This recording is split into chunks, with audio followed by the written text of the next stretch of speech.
कैसे है दोस्तों। आपने ये फिक्रा अक्सर सुना होगा कि जमीन खा गई या आसमान निगल गया।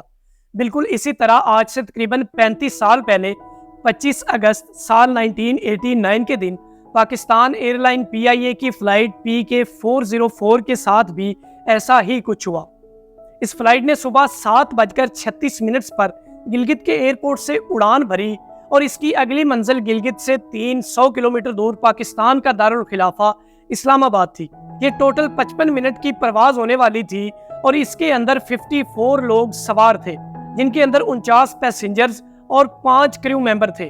रास्ते में कुछ मौसम खराब की खबरें तो जरूर थी, लेकिन कोई इतनी ज्यादा खतरे की बात नहीं थी, क्योंकि पाकिस्तान के इन एरियाज का मौसम अक्सर इतना ज्यादा खराब रहता ही है और ये इन परवाजों और इन जहाज़ों के लिए मामूल की बात होती है।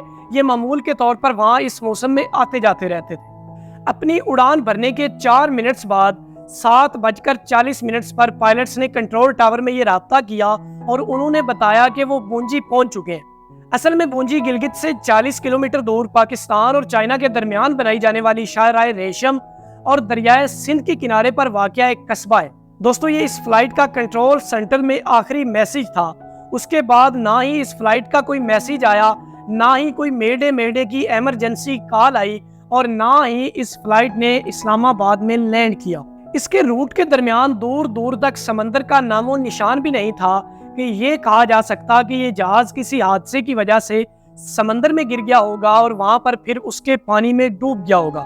दोस्तों, वो दिन गया और आज का दिन आया। इस हादसे को हुए तकरीबन 35 साल गुजर चुके हैं। ना ही इस इतने बड़े जहाज का कोई मलबा मिल सका है और ना ही इसका कोई सुराग लगाया जा सका है। तो अब सवाल ये पैदा होता है कि आखिरकार इतना बड़ा जहाज कहाँ गया?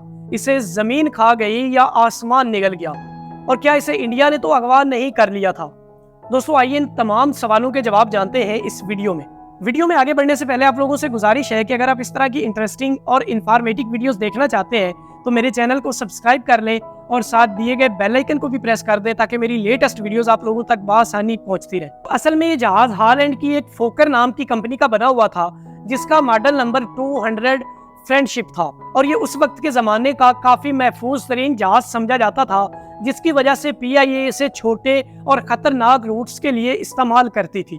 जिस दिन इस जहाज को यह हादसा पेश आया, उस वक्त इसे कैप्टन SS जुबैर उड़ा रहे थे और उनके साथ second captain SN Iqbal Bilgrami थे, जो कि दोनों ही उस वक्त PIA के काफी तजर्बाकार पायलट्स माने जाते थे। उस वक्त ये जहाज पूरी दुनिया के लिए एक मिस्ट्री बना हुआ था और पूरी दुनिया के हवाई माहिरीन की नजरें इस जहाज के ऊपर थी कि आखिरकार इसके साथ क्या हुआ है और ये कहाँ गायब हो गया है।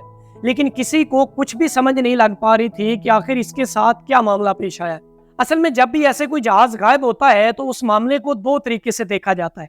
पहला तरीका ये कि क्या उस जहाज के रूट के दरमियान कोई समंदर तो नहीं था कि वो जहाज किसी हादसे के नतीजे में समंदर में गिर गया हो और फिर उसके पानी में गर्क हो गया हो, जैसा कि आज से तकरीबन 10 साल पहले 8 मार्च 2014 को मलेशिया की फ्लाइट MH370 के साथ हुआ था।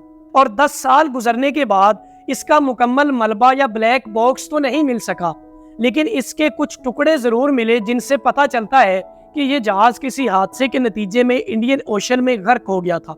लेकिन यहाँ जो PIA का जहाज गायब हुआ, उसके रूट के दरमियान हजारों किलोमीटर तक समंदर का नामो निशान भी नहीं था, तो ये भी मुमकिन नहीं था कि यह जहाज समंदर में डूब गया हो। अब इसके बारे में दूसरी ऑप्शन ये थी कि इसे हाईजैक करने के बाद किसी ने अगवा कर लिया होगा, क्योंकि इस जहाज के गायब होने से तकरीबन 8 साल पहले 1981 में ऐसे ही पाकिस्तान एयरलाइंस की एक फ्लाइट को हाईजैक करने के बाद अफगानिस्तान पहुंचा दिया गया था।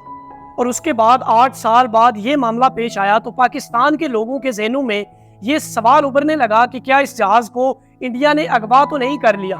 जब पाकिस्तान के लोगों के दरमियान ये तशवीश बहुत हद तक बढ़ने लगी तो पाकिस्तान की अथॉरिटीज को भी ये शक होने लगा कि शायद इस जहाज ने किसी फनी खराबी की वजह से गलती से लाइन ऑफ कंट्रोल को पार कर लिया हो और इंडिया ने इसे मार गिराया हो, जिसके बाद इंडिया ने इसका मलबा कहीं छुपा दिया हो या कहीं गायब कर दिया हो। जब इंडियन हुकाम के सामने इस बात को रखा गया तो उन्होंने ना सिर्फ इस बात की मुकम्मल तौर पर साफ साफ तरदीद की, बल्कि उन्होंने पाकिस्तान की सर्च ऑपरेशन वाली जो फ्लाइट्स थी उनको अपनी फ़ज़ाई हदूद भी इस्तेमाल करने की इजाज़त दे दी कि वो उनकी हदूद में आकर अपने जहाज़ का मलबा ढूंढ सकते हैं। उसके बाद पाकिस्तान ने इंडिया की हदूद में कई दिनों तक सर्च ऑपरेशन किया, लेकिन पाकिस्तान को अपने इस गायब हुए त्यारे का कोई छोटा सा टुकड़ा भी नहीं मिल सका। फिर कुछ दिन गुजरने के बाद नांगा पर्वत पर एक आदमी ने बताया कि उसने इस जहाज को नांगा पर्वत की चोटी के ऊपर उड़ते हुए देखा था। याद रहे दोस्तों कि नांगा पर्वत पाकिस्तान की दूसरी बड़ी ऊंची तरीन चोटी है और ये दुनिया की दूसरी बड़ी ऊंची तरीन बर्फानी चोटी है।